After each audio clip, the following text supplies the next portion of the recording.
والصلاة والسلام على من كان نبيا وآدم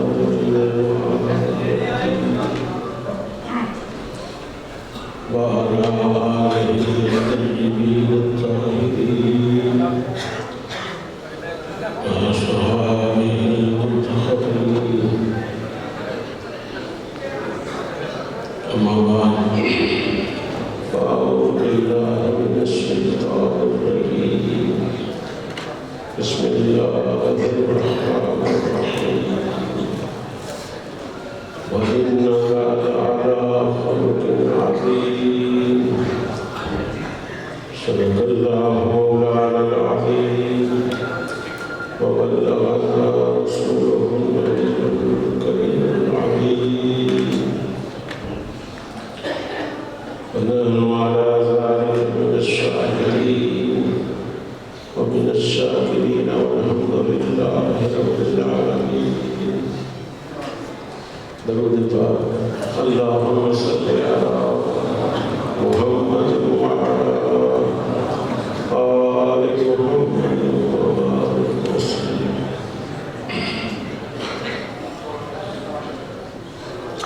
واجب الاحترام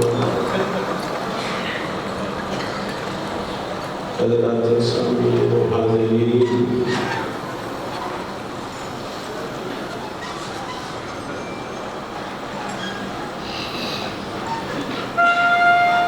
قرآن مجید فرقان حمید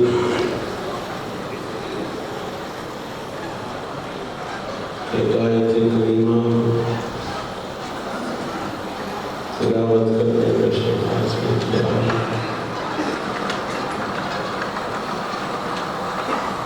اللہ رب العزت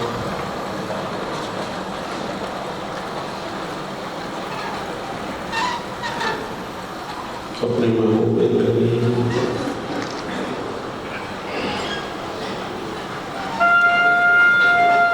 خطاب کر کے فرماتے ہیں إنك لعلى خلق عظيم. اور کوئی شک نہیں ہے کہ محبوب آپ خلق عظیم کے مرتبے پر فائز ہیں.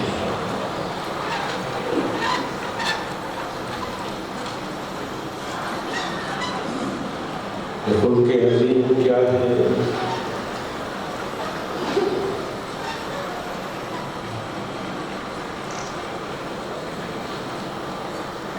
ملزماً تو مفسر بھی ہے، فقی بھی ہے. اصول فقہ میں ان کی ایک کتاب پڑھی جاتی ہے نور الباب. دو تین خلق عظیم کی انہوں نے تفاصیل فرمائی. ایک تفسیر یہ ہے خلق عظیم کی هو الجود بالكونين والتوجه إلى خالقهما.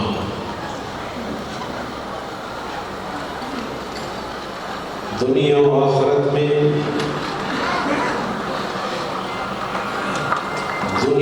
آخرت میں مخلوق سے جود کا معاملہ فرمانا،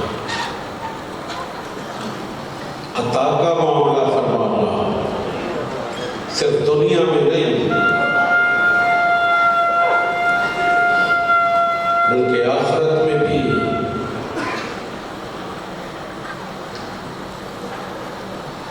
حضور کا جود، حضور کی سخاوت،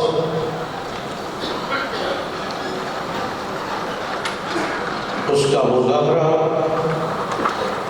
پورا عالم دیکھے گا. والتوجہ إلى خالقهما، کونین کو عطا فرمانا، دنیا و آخرت میں مخلوق کے ساتھ عطا والا معاملہ فرمانا، جود والا معاملہ فرمانا، لیکن اس کے باوجود توجہ اپنے خالق کے ساتھ رکھنا، یہ ہے خلق عظیم۔ اور اس پر ہم سب کے آقا و مولا حضور ختم المرتبت حضرت صلی اللہ علیہ وسلم فائدہ ام المومنین عائشہ صدیقہ رضی اللہ تعالی عنہا سے پوچھا گیا کہ آپ کا خلق کیا تھا؟ تو میں صاحبہ نے فرمایا کانا خلق القرآن، آپ کا خلق قرآن تھا، آپ کا خلق قرآن تھا، یعنی قرآن کی کہ اگر کوئی عملی پریکٹیکل صورت ہے تو وہ جناب محمد مصطفیٰ خود ہے۔ عملی قرآن، بلکہ علامہ اسماعیل حقی نے تفسیر روح البیان میں لکھا، فرمایا اگر قرآن کو کوئی جسم دیا جائے، قرآن کو متجسد کر دیا جائے، قرآن کی کوئی جسمانی شکل ہو تو فرمایا وہ جسمانی شکل محمد عربی محمد مصطفیٰ علیہ السلام ہے۔ در مصحف روئے تو آیات خدا بھی نم، ہمارے حضرت نے فرمایا آپ کے چہرہ اقدس کو مصحف فرمایا۔ اللہ اکبر۔ تو قرآن کی عملی تفسیر، پریکٹیکل اس کی ایک صورت، وہ حضور سید دو عالم علیہ السلام کی صورت میں اللہ تعالیٰ نے مخلوق کے سامنے رکھا۔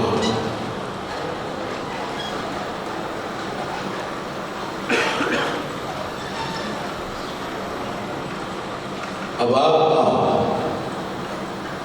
آپ کی جتنے اخلاق کے کریمان ہیں، جود و سخا،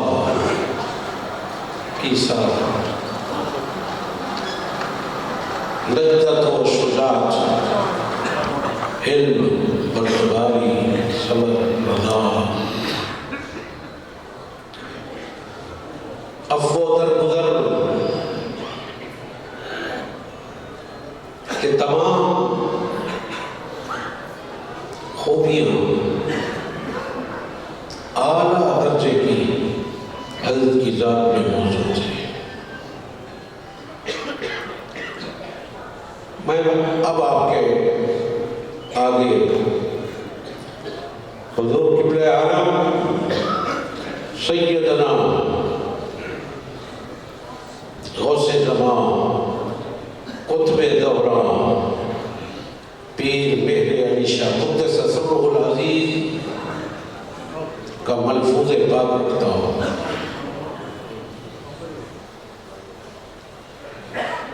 اور میں اس کو بلفظ ہی پڑھنا چاہتا ہوں اور آپ سے تمام دربار شریف کے متعلقین سے یہ عرض گزار کہ آج فتنے کا دور ہے، خصوصاً یہ بلا سوشل میڈیا کی شکل میں، اس میں طرح طرح کی باتیں، ایسی باتیں جو 1400 سال پہلے کسی نے نہیں کی، اب آپ کو سننے کو مل رہی، اور ان نفوس قدسیہ کے بارے جن کا ذکر کرتے ہوئے بھی صرف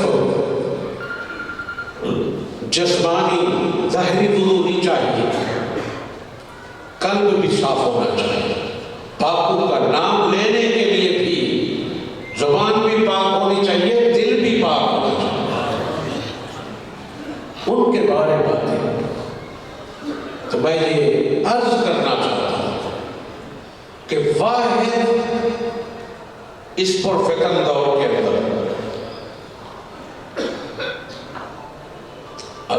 اگر گمراہی سے بچنے کا کوئی راستہ ہے, کوئی طریقہ ہے, تو وہ حضور کی اہل بیت سے وابستگی ہے. اور یہ میں نہیں کہہ رہا, ہم سب کے آقا و مولا جناب محمد مصطفیٰ علیہ السلام کسی عام مجلس میں نہیں, مسجد نبوی میں نہیں, عرفات میں نہیں, اپنا کہیں کسی خاص نشست کے اندر نہیں, حج کے موقع پر میدان عرفات کے اندر آپ نے اپنی امت کو جو آخری پیغام دیا, وہ آخری پیغام کیا تھا؟ وہ یہی تھا کہ میں تمہارے لیے دو چیزیں چھوڑ کر جا رہا ہوں, ایک کتاب اللہ اور ایک اپنی اہل بیت, اپنی اطرت. اور پھر آگے جو آپ نے فرمایا جب تک تم ان کے ساتھ وابستہ رہو گے لن تضلوا کے لفظ ہے, علماء جانتے ہیں, فرمایا ہرگز گمراہ نہیں ہو سکتے. ایک سے نہیں, قرآن سے نہیں, صرف قرآن اطرت ساتھ فرمایا قرآن مجید اور میری اطرت میری اہل بیت کے ساتھ جب تک تم تمسک رکھو گے, وہی عقیدہ رکھو جو قبلہ عالم پیر میرے علی چاہتا ہے, وہی عمل کرو. کوئی بات نہیں سننی کسی کی, اگر کوئی پہلے کو ہے سنو ہی نہیں. ایسی چیزیں دیکھو میں نہیں استعمال کرتا. کوئی مجھے کئی لوگ اگر کہتے ہیں یہ فلانا یہ کر, میں سنتا ہی نہیں. ایسی بات آپ خدا کی قسم, اگر آج ہدایت کا یہی ایک طریق رہ گیا ہے, صرف آپ کی نظر اگر آپ حضرت کے ہاتھ پر ہاتھ دیا ہوا ہے, اس خانوادے کے ساتھ واپس آئیں تو حضور کے اس فرمان پر عمل کریں. آپ کی ہدایت اسی میں مضمر ہے, آپ کو ہدایت مل سکتی ہے تو حضور قبلہ عالم پیر مہر علی شاہ حضور قبلہ بابوجی صاحب سے مل سکتی ہے.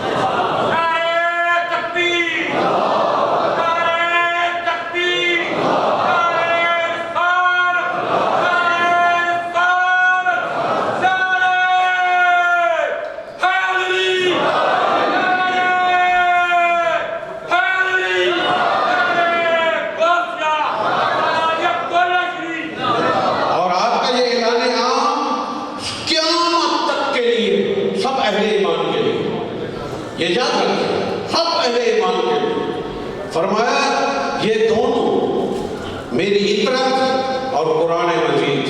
فرمایا اس طرح ساتھ ساتھ ہے, لا یتفرقا حتی یلد علی الحوض, قیامت تک میری اہل بیت بھی ہدایت پر رہے گی, قرآن بھی ہدایت دے گا. آخری انسان جو یہاں سانس لے گا اس کی ہدایت کا ذریعہ بھی قرآن مجید ہوگا, اہل بیت ہوگا.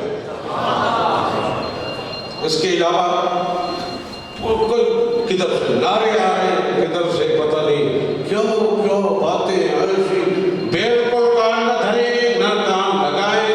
اور میں آج حضرت کا ملفوظ آپ کو سناؤں گا اور پھر میں آپ کو یہ بتانا چاہتا ہوں کہ حضور کے خلق عظیم جو میں نے آیت کریمہ کے ساتھ بیان کیا, وہ خلق عظیم کی صورت بھی جیسے یہ لفظی قرآن مصحف پاک یہ قیامت تک محفوظ رہے گا.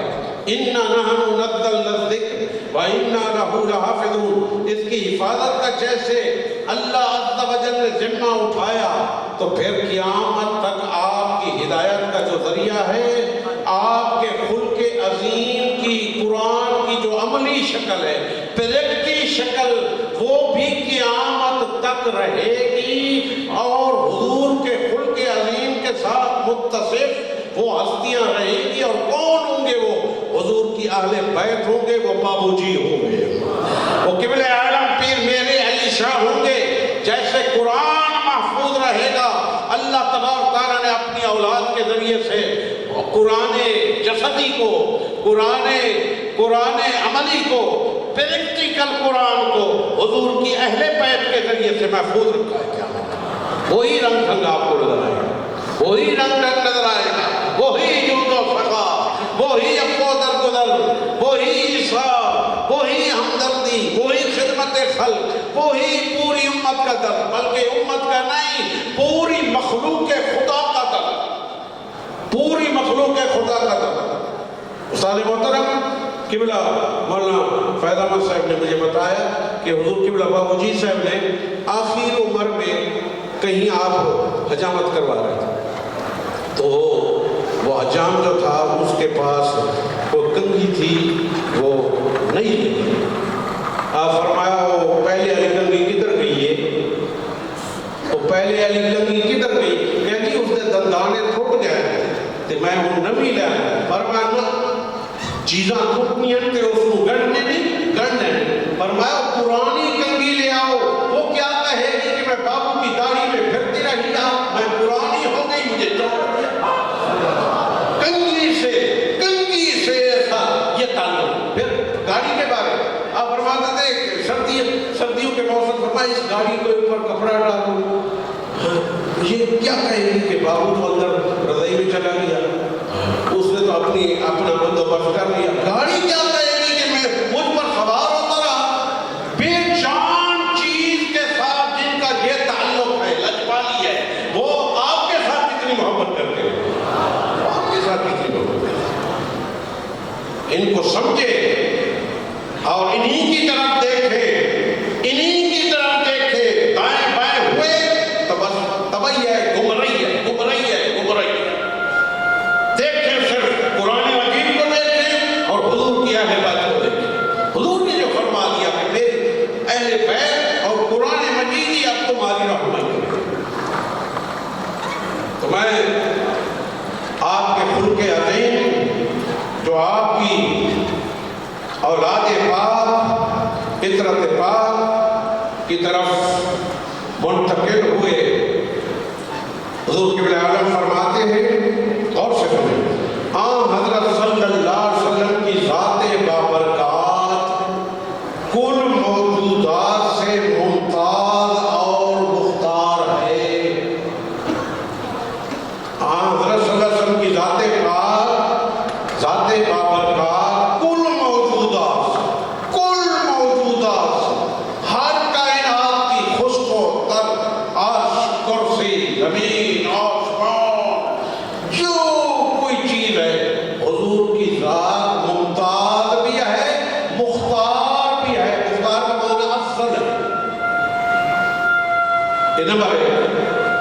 اسی کے ساتھ آگے فرمایا، اس کو میں نے پوائنٹ آؤٹ کیا ہے، اس کو نمبر 1 رکھیں۔ پھر آپ نے فرمایا حق سبحانہ و تعالیٰ نے آپ کو ہر صفت محمودہ کا منبع اور اصل بنایا۔ جتنی بھی کوئی خوبی کسی میں پائی جاتی ہے، اس کی بنیاد نبی کریم صلی اللہ علیہ وسلم کی ذات اقدس ہے۔ وہ خوبی پہلے آپ میں موجود ہے، پھر کسی کو کچھ ملا ہے، کسی کو کچھ ملا، کسی کو زیادہ ملا، کسی کو کم ملا۔ یہ 2 بات۔ تیسری آپ نے فرمایا لہذا اس اصل پاک کے فروع طیبہ میں وہی موہوبی فیض پہنچا ہوا ہے۔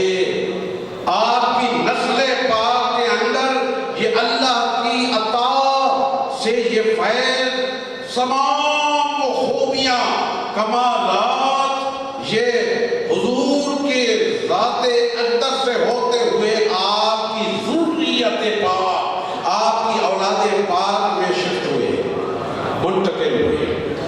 3 باتیں ہو گئی۔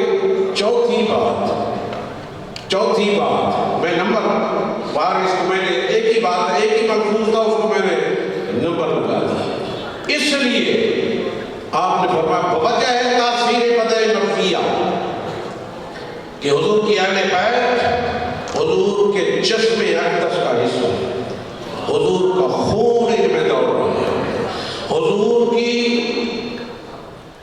جسم اطہر کا یہ حصہ ہے، آپ کے وجود کا حصہ ہے، ان کے درجے کو ریاضات، مجاہدات، کسبیہ کے ساتھ کوئی نہیں پہنچ سکتا۔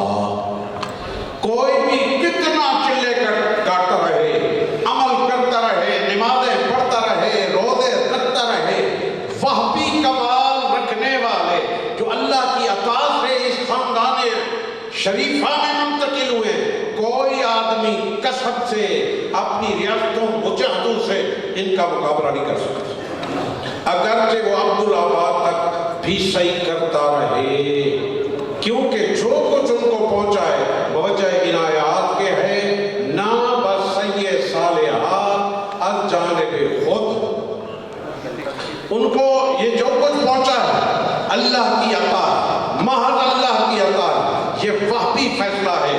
ان اللہ، آپ نے پھر دلیل دی، فرمایا ان اللہ، فرمایا انما یرید اللہ لیذھب عنکم الرجس، اس میں صرف پہلا جملہ، اس میں انما کلمہ حصر ہے، یرید فعل ہے، لفظ اللہ اس میں جلالہ اس کا فاعل ہے، علماء جانتے ہیں بلاغت کا اصول ہے، یہاں ارادہ بند ہے اللہ تعالیٰ پر، ارادہ مقصور ہے اللہ تعالیٰ پر، تو آل پاک کی تطہیر کا جو فیصلہ ہے یہ ان کے کسی کسب، ریاضت، عمل کی وجہ سے نہیں ہے، یہ محض اللہ کا ارادہ ہے، یہ محض اللہ کا ارادہ ہے۔ کوئی ارادہ کرے، کوئی ان کو پاک سمجھے نہ سمجھے، اللہ صرف ارادہ کر چکا ہے، صرف اور صرف یہ اللہ کا ارادہ ہے کہ میں نے محمد عربی کو بھی پاک کر دیا ہے، آپ کی آل پاک کو بھی پاک کر دیا، اور یہ قیامت تک آپ کی آل کا حکم ہے۔ میں نے انما یرید اللہ، صرف اور صرف یہ اللہ کا ہے، یہ صرف اور صرف اللہ کا ہے۔ تو پھر آپ نے یہ دلیل دینے کے بعد اگلی جو بات ہے وہ ہم اب سب کے لیے ہے۔ آپ نے فرمایا جب تک طالب اس عقیدے کو نہ اپنائے، یہ چار جو ہے نبی پاک صلی اللہ علیہ وسلم کو ساری موجودات سے ممتاز اور مختار سمجھے، آپ کو ہر صفت محمودہ کا منبع اور اصل سمجھے، آپ کی فروع طیبہ کو جو فیض پہنچا ہے وہ حضور کی ذات اقدس سے ہوتا ہوا بدریہ خون ان میں پہنچا ہے، اور پھر کوئی ان کے ساتھ مقابلہ نہیں کر سکتا۔ کسب و ریاضتیں، مجاہدے، کوئی بھی جو کچھ کرتا رہے، عبدالآباد تک کرتا رہے، ان کا مقابلہ نہیں کر سکتا۔ اور حضرت نے کہ جب تک کسی طالب کا یہ عقیدہ نہ ہو اللہم صلی علی محمد وعلی آل محمد کے ذوق تک نہیں پہنچ سکتا، اس کو درود کا جو اصل ذوق ہے، درود کی جو اصل ہے، درود کا جو بینیفٹ ہے، درود کا جو ثمرہ ہے کہ یہ براہ راست آپ کو حضور کے ساتھ قریب کر دیتا ہے، اللہ کے قریب کر دیتا ہے، یہ ثمرہ اس عقیدے رکھے بغیر نہیں حاصل ہو سکتا۔ یہ سمجھیں کہ اس میں صرف آپ پر درود نہیں، صحابہ نے بھی پوچھا تھا کہ حضور ہم نے سمجھ لیا ہے کہ نماز میں آپ پر سلام کیسے بھیجتے ہیں، یہ تو ہم نے سمجھ لیا آپ کی تعلیم سے، لیکن آپ پر ہم درود نماز میں کیسے بھیجیں؟ آپ نے فرمایا اللہم صلی علی محمد وعلی آل محمد وبارک وسلم۔ صحابہ سمجھیں، صحابہ نے کیا پوچھا؟ آپ پر درود کیسے بھیجیں؟ آپ پر، آپ نے اپنی بات کی، فرمایا اللہم صلی علی محمد وعلی آل محمد، درود میں یہ ساتھ رہیں گے، تطہیر میں ساتھ رہیں گے، واجب التعظیم ہونے میں یہ ساتھ رہیں گے۔ یہی عقیدہ ہے ہمارے حضرت قبلہ حرم کا، یہی عقیدہ ہے حضرت قبلہ بابو جی صاحب کا، یہی عقیدہ ہے حضرت لالا جی صاحبان کا، اور تمام آپ کی ذریت پاک کا یہی عقیدہ ہے۔ اور تمام میری گزارش ہے، اپیل ہے، بہت ایمان کے خطرے کا اب یہ دور آ گیا ہے، اس میں طرح طرح کی بھانت کی بولیاں بولی جائیں گی، اس لیے آپ کبھی بھی ادھر ادھر نہ دیکھیں. بس آخر میں حضور قبلہ بابو جی صاحب کا آپ کی یہ ایک کرامت سمجھے یا جو بھی آپ سمجھے، آپ کو میں یہ کہنا چاہتا ہوں، ہم نے جو پڑھا، ہم نے جو دیکھا اور ہم نے جو جہاں جانچا، ہم نے جو پرکھا، ہمیں یہی نظر آیا کہ جس شخص نے خلوص دل کے ساتھ حضور قبلہ بابو جی صاحب کے ہاتھ پر ہاتھ رکھا، براہ راست آپ اس کا ہاتھ پکڑ کر غوث پاک کے ہاتھ میں دے دیتے ہیں. بس یہ کرامت عظیمہ ہے آپ کی. جس نے بھی، یہ خوش قسمت ہے آپ لوگ جنہوں نے بابو جی صاحب کے ہاتھ میں